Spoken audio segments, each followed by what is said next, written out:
শুভম রায়, আপনারা দেখছেন জিটিভি, দ্রুত করতে সবার সাথে। গাড়ি চালকদের বিরুদ্ধে কেন্দ্র সরকারের জারি করা কালা আইনের প্রতিবাদে বৃহস্পতিবার দুপুরে বহরমপুরে একটি মিছিল আয়োজন করা হয়।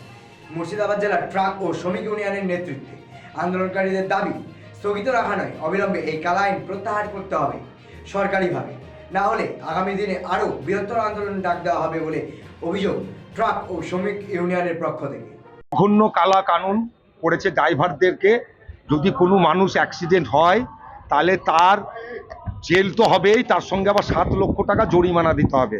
আপনারা সবাই জানেন মালিকদের অবস্থা যেভাবে খারাপ চলছে, গাড়ি কমে যাচ্ছে, আধুনিক গাড়ি আসছে শ্রমিকদেরকে মারার জন্যে, এবং এক শ্রেণীর মালিককে শুধু আদানি আর আম্বানি ব্যবসা করবে সেই পদ্ধতিতে উনি পুরো ব্যবসাটাকে লাটে উঠিয়ে দিয়ে যাচ্ছেন।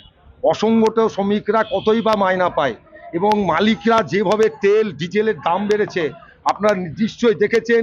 কিছুদিন আগে লোকসভায় আমার আপনার সকলের জননেতা অধীর রঞ্জন চৌধুরী, পরিবহন মন্ত্রী এবং অমিত শাহর বিরুদ্ধে যেভাবে উনি গর্জে উঠেছেন সাধারণ মানুষের স্বার্থে।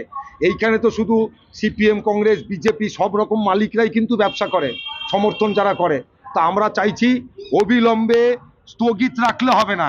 ওনারা আমাদের আন্দোলনের চাপে গোটা ভারতবর্ষের শ্রমিকের স্বার্থে সমস্ত লোক এক জায়গায় হয়ে যেভাবে আন্দোলন করেছে, ওনারা এখন স্থগিত করতে চাইছে, কিন্তু স্থগিত হচ্ছে একটা চালাকি।